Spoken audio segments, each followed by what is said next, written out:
Retournons avec vous, mesdames et messieurs, mais cette fois-ci, on va parler de les répercussions de la guerre sur la région du Moyen-Orient. J'ai le plaisir d'avoir avec moi en ligne Dr Viviane Morros, analyste politique, qui va nous jeter la lumière sur cette question. Bonjour, madame Viviane Morros et bienvenue. Bonjour, Jeanne, merci, le plaisir d'être avec vous. Bonjour.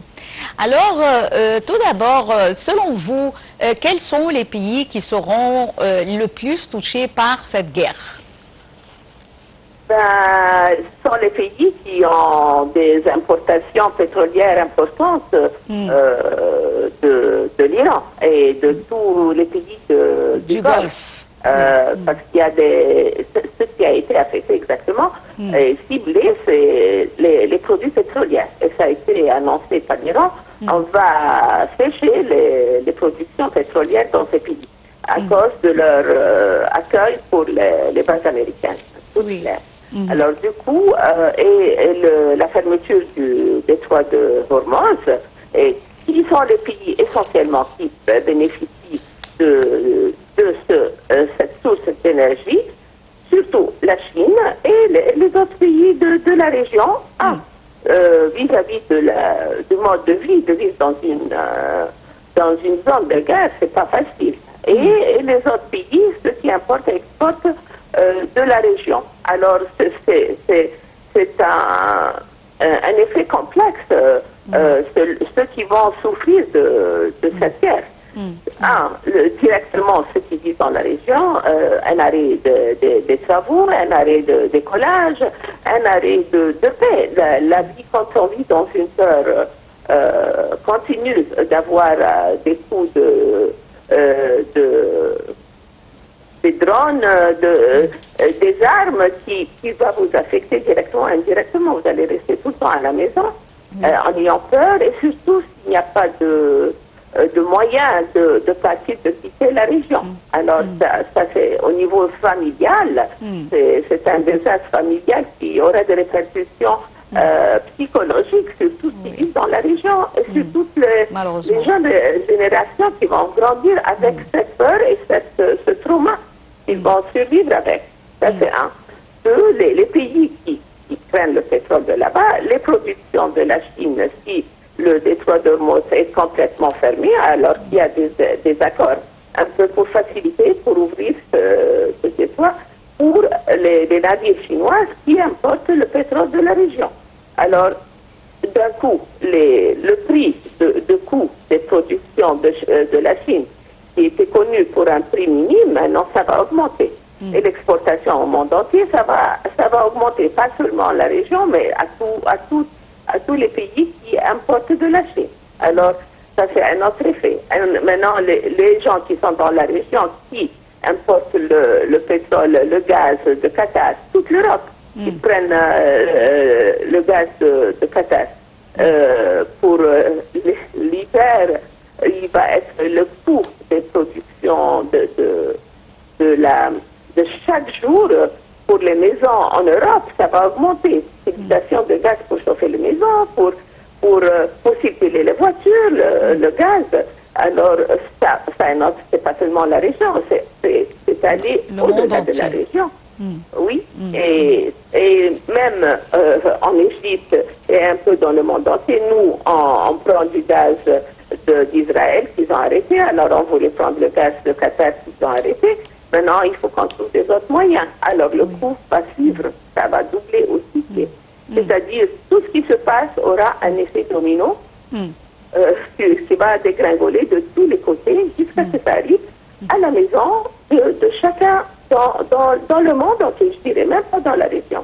Parce qu'il y aura un excès des dépenses qui n'est pas attendu et qui n'est pas supporté par les augmentations des salaires dans le monde entier.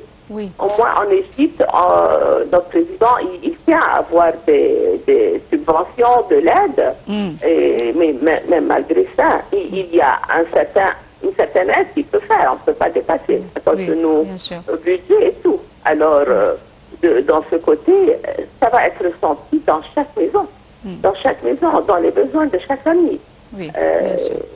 Et c'est pas seulement ça.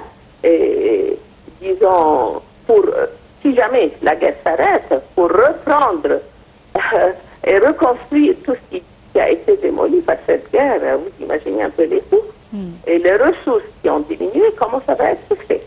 Alors, ça ne donne pas une bonne vision d'un avenir qui va être mieux qu'avant. Malheureusement. Parce que si, malheureusement. Alors, si on va détruire certaines zones, pour reconstruire, ça va prendre des années. C'est-à-dire, ce qui est fait dans 1 heure ou 2 heures, ça demande des décennies pour rattraper ou pour refaire comme c'était. Alors, c'est pour cela il y a beaucoup de médiation pour arrêter cette guerre. Oui. Sur le plan diplomatique, est-ce que vous voyez qu'avec cette guerre, qui on peut dire avec cette forte guerre, est-ce que vous voyez que les alliances régionales pourraient être redessinées encore une fois avec une autre façon? Parce que, permettez-moi, alors on a vu comment il y avait des choses qui n'étaient pas pour nous un peu logiques. On a vu comment, par exemple, les Kurdes ont refusé, ils ont déclaré qu'ils ont pris des aides financières de la part des États-Unis pour mener une guerre contre l'Iran, mais ils ont refusé d'utiliser cette somme pour frapper l'Iran. Et on a vu également comment, par exemple, la Syrie, les États-Unis ont demandé à la Syrie de mener une guerre contre l'Iran. Je pense qu'elle va accepter. Alors, il y a des choses qui n'étaient pas pour nous un peu logiques. Comment voyez-vous les alliances dans l'avenir? Bon, les alliances maintenant, tout le monde a une certaine maturité, disons un peu politique, et une maturité dans le jour au jour. Parce qu'il y a cette façon de communiquer dans le monde entier.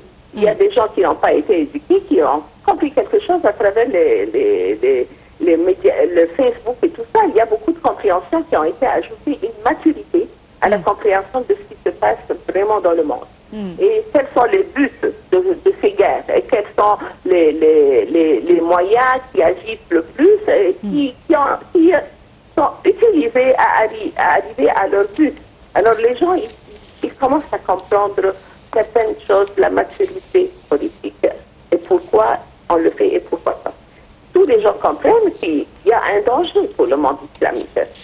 Quoi que ce soit la différence du statut islamique, mais il y en a une compréhension, une maturité qu'il faut que tous les frères islamiques dans le monde entier doivent s'unir ensemble tout en laissant tomber les différences entre eux.